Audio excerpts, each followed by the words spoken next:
A cessation of military activities was directly concluded at the request of Pakistan. There should also be a serious cost to states who violate the spirit of good neighborliness and international relations by fomenting cross-border terrorism.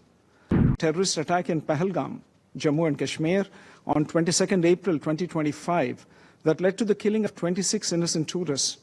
Based on the Council statement of 25th April, where members of the Security Council underlined the need to hold perpetrators, organizers, financiers, and sponsors of this reprehensible act of terrorism accountable. Mr. President, this is an important debate. As we complete 80 years of the United Nations, it's a useful moment to reflect on how far the spirit of multilateralism and peaceful settlements of disputes as enshrined in the UN Charter has been realized. Also, what have been the impediments on the way? The first 4 decades after the creation of the United Nations witnessed decolonization and a period of Cold War. Conflicts were largely contained and managed. UN had a significant role in these efforts. In fact, in 1988, UN peacekeeping forces were awarded the Nobel Prize. The end of Cold War was followed by outbreak of a number of conflicts across continents. The nature of UN peacekeeping operations also started to change. In the recent decades, the nature of conflicts has transformed with the proliferation of non-state actors, often proposed and propped up as proxies by state actors, and cross-border funding, arms trafficking, training of terrorists, and spread of radical ideologies facilitated by modern digital and communication technologies. The future trajectory of UN peacekeeping operations is also under serious debate. At the same time, peace building has also acquired greater salience in discussions.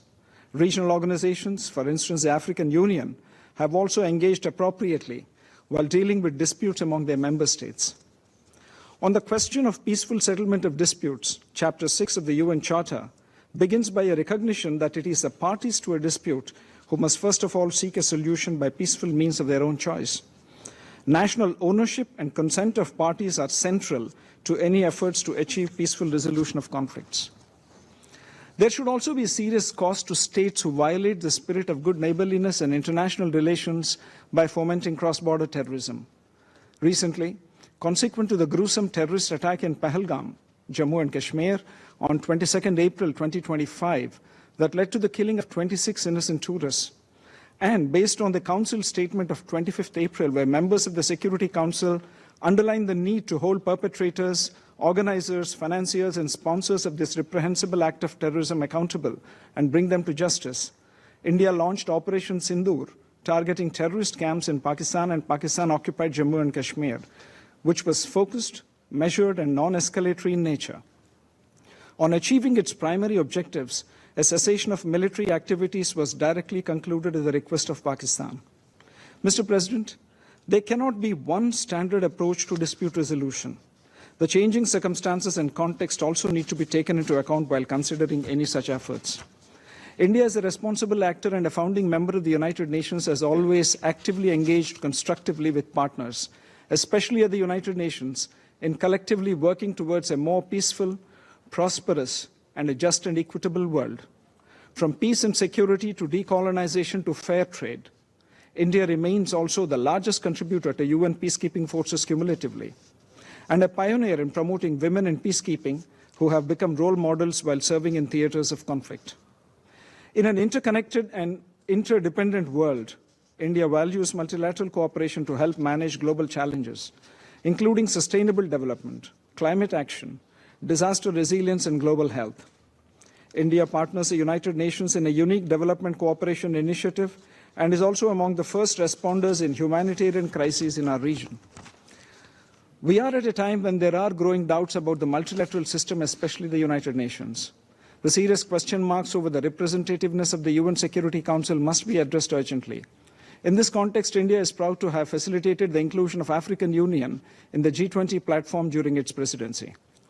The continuing UN Security Council impasse also shows the increasing challenges to efficiency and effectiveness of the UN Security Council. Mr. President, I am constrained also to respond to the remarks made by the representative of Pakistan. The Indian subcontinent offers a stark contrast in terms of progress, prosperity, and development models. On the one hand, there is India, which is a mature democracy, a surging economy, and a pluralistic and inclusive society.